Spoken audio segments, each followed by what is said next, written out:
Welcome back to our YouTube channel. ಇವತ್ತು ನಾವು ಮೈಸೂರಿಗೆ ಹೋಗ್ತಾ ಇದೀವಿ. Very good. ನಾವು ಮೈಸೂರಿಗೆ ಹೋಗೋಕ್ಕೂ ಮೊದಲು ತುಂಬ ದಿನದಿಂದ ಹೋಗಬೇಕು ಅನ್ಕೋತಿದ್ದ ದೇವಸ್ಥಾನ ವಿಶ್ವವಿದ್ಯಾ ಗಣಪತಿ ದೇವಸ್ಥಾನಕ್ಕೆ ಹೋಗಿದ್ವಿ. ಇದ್ರ ವಿಶೇಷತೆ ಏನಂದ್ರೆ ಇದು ಹೆಸರಿಗೆ ಮಾತ್ರ ಗಣಪತಿ ದೇವಸ್ಥಾನ. ನೀವು ಒಳಗಡೆ ಹೋಗ್ತಿದ್ದಂಗೆ ತಿಮ್ಮಪ್ಪ, ಅರುಣಾಚಲೇಶ್ವರ, ಶನಿ ಮಹಾತ್ಮ, ಅಯ್ಯಪ್ಪ ಸ್ವಾಮಿ, ಸುಬ್ರಹ್ಮಣ್ಯ, ಕಾಲಭೈರವ, ರಾಜರಾಜೇಶ್ವರಿ, ಆಂಜನೇಯ ಹೀಗೆ ಹಲವಾರು ದೇವರುಗಳನ್ನ ನೀವು ಕಾಣಬಹುದು. ಇದ್ರದ್ದು ಟೈಮಿಂಗ್ಸ್ ಬಂದು ಬೆಳಗ್ಗೆ 6 ಗಂಟೆಯಿಂದ 10:30ವರೆಗೂ ಇರುತ್ತೆ. ಅಗೇನ್ ಸಂಜೆ ಓಪನ್ ಮಾಡ್ತಾರೆ 5 ಇಂದ 8:30ವರೆಗೆ. ಎಲ್ಲಿದೆ ಅಂದ್ರೆ ಕೆಂಗೇರಿ ಉಪನಗರಲ್ಲಿದೆ. ಕೆಂಗೇರಿ ನಗರ ಅನ್ನೋದಕ್ಕಿಂತ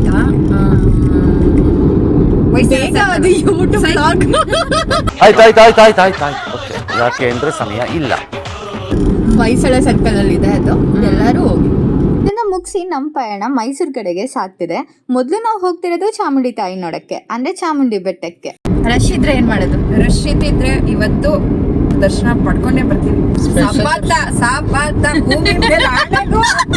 ಈ ಒಂದು ಅದ್ಭುತವಾದ ಕ್ಷಣಕ್ಕೆ ಭಾರತವೇ ಸಾಕ್ಷಿಯಾಗಿದೆ. ಅಲ್ಲ, ಆಕ್ಚುಲಿ ದರ್ಶನ ಮಾಡ್ಲೇಬೇಕು ಅಂತ ಬೇಗ ಹೊರಡೋಣ ಅಂದ್ರೆ ಮಂಗಳಮ್ಮನಿಂದ ಲೇಟ್ ಆಯ್ತು.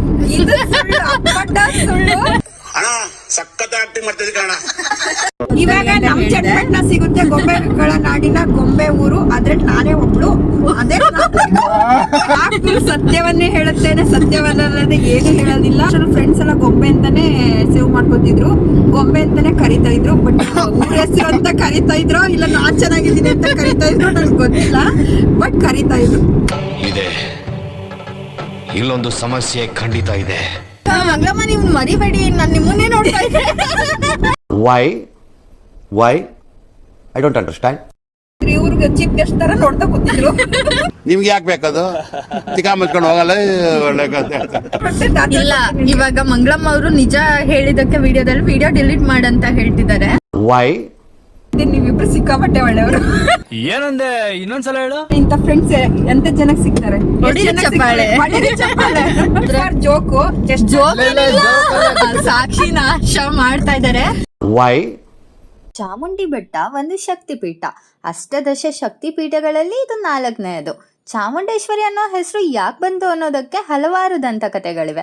ಬಹುಶಃ ನೀವು ಕೇಳಿರ್ತೀರ. ಅದನ್ನೆಲ್ಲ ಮೀರಿ ಚಾಮುಂಡಿ ತಾಯಿ ನಮ್ಮ ನಂಬಿಕೆ. ನಾವು ಮಂಡ್ಯದವರು ಕುಂತಾಗ ನಿಂತಾಗ ಚಾಮುಂಡಿ ತಾಯಿನ ನೆನ್ಸ್ಕೊಂಡು ಅವಾಗವಾಗ ಹೋಗ್ ಬರೋದು ರೂಢಿ. ಹಾಗೆ ನೀವೇನಾದ್ರೂ ಬೆಟ್ಟಕ್ಕೆ ಹೋಗ್ತಿದ್ದೀರಾ ಅಂದ್ರೆ ಬೆಟ್ಟದ ಕೆಳಗಡೆ ಉತ್ತನಹಳ್ಳಿ ಅನ್ನೋ ಊರಲ್ಲಿ ಜ್ವಾಲಾಮುಖಿ ತ್ರಿಪುರ ಸುಂದರಿ ದೇವಸ್ಥಾನವಿದೆ. ಬೆಟ್ಟಕ್ಕೆ ಹೋಗೋರು ಈ ದೇವಸ್ಥಾನಕ್ಕೆ ಮೊದಲು ಹೋಗಿ ಆ ನಂತರ ಬೆಟ್ಟದ ಮೇಲಿರೋ ಚಾಮುಂಡಿ ತಾಯಿ ದರ್ಶನ ಮಾಡ್ಬೇಕು ಅಂತಾನೂ ಹೇಳ್ತಾರೆ. ಅಲ್ಲಿರೋ ವಿಗ್ರಹನ ಮಾರ್ಕಂಡೇಯ ಮುನಿಗಳು ಸ್ಥಾಪಿಸಿದ್ರು ಅನ್ನೋ ದಂತಕಥೆನೂ ಇದೆ. ಬೆಟ್ಟದ ಮೇಲೆ ಕಾರ್ಗೆ ಪಾರ್ಕಿಂಗ್ ಚಾರ್ಜ್ 40 ರೂಪೀಸ್, 2 ವೀಲರ್ಗೆ 10 ರೂಪೀಸ್. ಇವಾಗ ಸ್ವಲ್ಪ ಬೆಟ್ಟದ ಬಗ್ಗೆ ತಿಳ್ಕೊಳ್ಳೋಣ. 1827ರಲ್ಲಿ ಮುಮ್ಮಡಿ ಕೃಷ್ಣರಾಜರ ಕಾಲದಲ್ಲಿ ಈ ದೇವಸ್ಥಾನದ ಜೀರ್ಣೋದ್ಧಾರವನ್ನ ಮಾಡ್ತಾರೆ.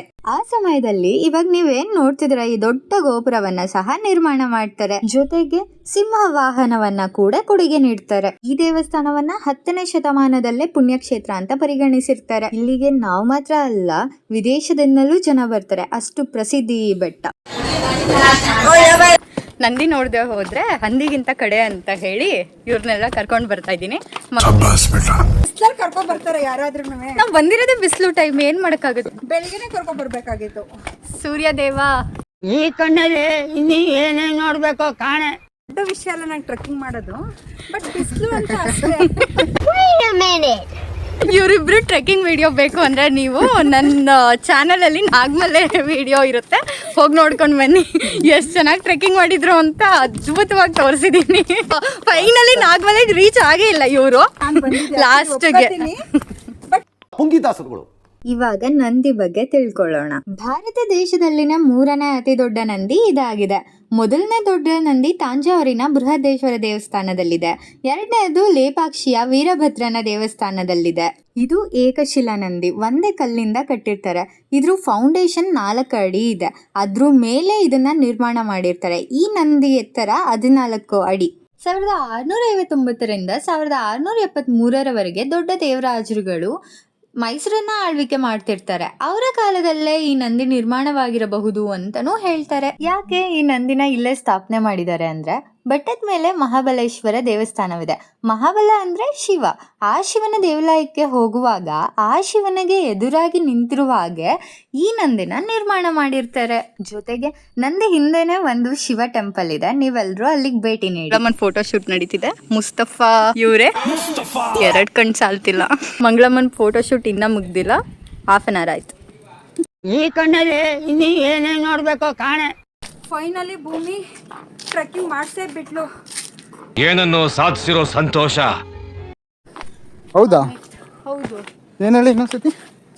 ಅಂದರೆ ಇಲ್ಲಿಗೆ ಯಾರಾದರೂ ಲವರ್ಸ್ ಬಂದರೆ ಅವರೆಲ್ಲ ದೂರ ದೂರ ಆಗ್ತಾರೆ ಅನ್ನೋ ಒಂದು ಮಿತ್ರ. ಅದು ಯಾವುದೇ ಕಪ್ಪಲ್ ಬಂದ್ರು ಯಾವುದೇ ಚಾನ್ಸೇ ಇಲ್ಲ, ನೋ ವೇ. ಪ್ರಾಬ್ಲಮ್ ಆಗುತ್ತೆ ಅನ್ನೋದಲ್ಲ, ಅವ್ರು ಮಾಡ್ಕೊಡ್ಬೇಕಾಗತ್ತೆ ಅನ್ನೋದಕ್ಕೋಸ್ಕರ ಅವ್ರು ಹಿಂದೆ ಹೋಗಿರೋದು. ನಿಜ ಹೇಳಿ ಮಂಗಳಮ್ಮ, ಇವಾಗ್ಲಾದ್ರು ಯಾಕೆ ಸುಳ್ಳು? ನಾನೇನಯ್ಯ ತಪ್ಪು ಮಾಡಿದೆ? ಫೈನಲಿ ಟೈಮ್ ಬಂದು ಎಷ್ಟು 4 ಗಂಟೆ ಆಗಿದೆ ಅನ್ಸುತ್ತೆ. ನೆಕ್ಸ್ಟ್ ಒಂದು ಪ್ಲೇಸ್ ಕರ್ಕೊಂಡು ಹೋಗ್ತಾ ಇದೀವಿ, ಅದು ಮಂಗಳಮ್ಮಂಗೆ ಸರ್ಪ್ರೈಸ್. ನಾವು ನೆಕ್ಸ್ಟ್ ಹೋಗ್ತಿರೋದು KRS ತಪ್ಪಲಿನಲ್ಲಿರುವ ವೇಣುಗೋಪಾಲ ಸ್ವಾಮಿ ದೇವಸ್ಥಾನಕ್ಕೆ.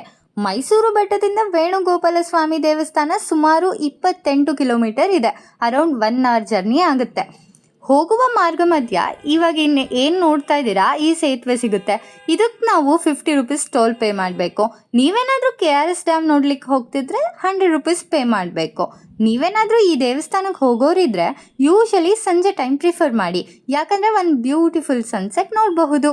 ಈ ದೇವಸ್ಥಾನಕ್ಕೆ ಶತಮಾನಗಳ ಇತಿಹಾಸವಿದೆ. ಹಾಗೆ ಇದು 70 ವರ್ಷ ನೀರಲ್ಲಿ ಮುಳುಗಿತ್ತು ಅಂದರೆ ನೀವೇನಾದರೂ ನಂಬ್ತೀರಾ? ಹೌದು, ನಂಬಲೇಬೇಕು.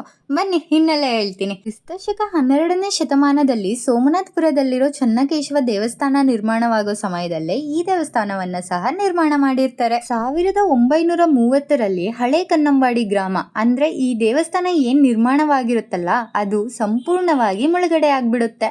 ಅವಾಗವಾಗ KRS ನೀರಿನ ಮಟ್ಟ ಕಡಿಮೆ ಇರುತ್ತಲ್ಲ, ಅವಾಗೆಲ್ಲ ಈ ದೇವಸ್ಥಾನ ಸ್ವಲ್ಪ ಮಟ್ಟಿಗೆ ಜನರ ಕಣ್ಣಿಗೆ ಕಾಣಿಸ್ತಾ ಇತ್ತು. ಬರೋಬ್ಬರಿ 70 ವರ್ಷ ಮುಳುಗಡೆ ಆಗಿದ್ದ ಈ ದೇವಸ್ಥಾನ 2000 ಇಸವಿಯಲ್ಲಿ ಬರಗಾಲವಿದ್ದ ಆ ವರ್ಷ ಎಲ್ಲರ ಕಣ್ಣಿಗೂ ಬೀಳುತ್ತೆ. ಆ ಟೈಮಲ್ಲಿ ಹರಿಕೋಡೆ ಎನ್ನುವವರು ಈ ದೇವಸ್ಥಾನವನ್ನ ಪುನರ್ ನಿರ್ಮಾಣ ಮಾಡ್ತಾರೆ. ಹೇಗ್ ಮಾಡ್ತಾರೆ ಅಂದ್ರೆ, ಮೂಲ ದೇವಸ್ಥಾನವನ್ನ ಸಂಪೂರ್ಣವಾಗಿ ಚಿತ್ರೀಕರಣ ಮಾಡಿಕೊಂಡು ಜೊತೆಗೆ 16,000ಕ್ಕಿಂತ ಜಾಸ್ತಿ ಫೋಟೋಸ್ ತೆಗೆದ ಮೇಲೆ ಆ ನಂತರ ಇವಾಗ ಏನ್ ದೇವಸ್ಥಾನ ಇದೆಯಲ್ಲ ಅಲ್ಲಿ ಭೂಮಿ ಪೂಜೆ ಮಾಡ್ತಾರೆ. ಈ ದೇವಸ್ಥಾನದಲ್ಲಿ ಸುಮಾರು ಬೆಳಗ್ಗೆ 11 ಗಂಟೆಗೆ ಹಾಗೂ ಸಂಜೆ 6ರಿಂದ 6:30ಕ್ಕೆ ಮಹಾಮಂಗಳಾರತಿ ನಡೆಯುತ್ತೆ. ಇಲ್ಲಿ ಅವರು ಯಾವುದೇ ಕಾಣಿಕೆಯನ್ನ ಹಾಕ್ಸ್ಕೊಳ್ಳೋದಿಲ್ಲ, ಹಾಗೆ ಯಾವುದೇ ತರ ಉಂಡಿ ಸಹ ಇಲ್ಲ. ಯಾವುದೇ ತರ ಎಂಟ್ರಿ ಫೀಸ್, ಪಾರ್ಕಿಂಗ್ ಫೀಸ್ ಏನೂ ಇರೋದಿಲ್ಲ. ಆದ್ರೂ ಯಾವ ದೇವಸ್ಥಾನಕ್ಕೂ ಕಮ್ಮಿ ಇಲ್ಲ ಅನ್ನೋ ಹಾಗೆ ಮೇಂಟೈನ್ ಮಾಡಿದ್ದಾರೆ. Timings 9 to 6:30. ನಾವು ಸನ್ಸೆಟ್ ನೋಡಕ್ಕೆ ಅಂತ ಬಂದಿದ್ದು. ಸನ್ಸೆಟ್ನ ಕಣ್ ತುಂಬ ನೋಡಿದ್ವಿ, ಬಟ್ ಮಂಗಳಮ್ಮನಿಂದ ವಿಡಿಯೋ ಮಾಡೋಕ್ಕಾಗಲಿಲ್ಲ ಅಷ್ಟೇ. Thank you for watching and don't forget to like, share and subscribe.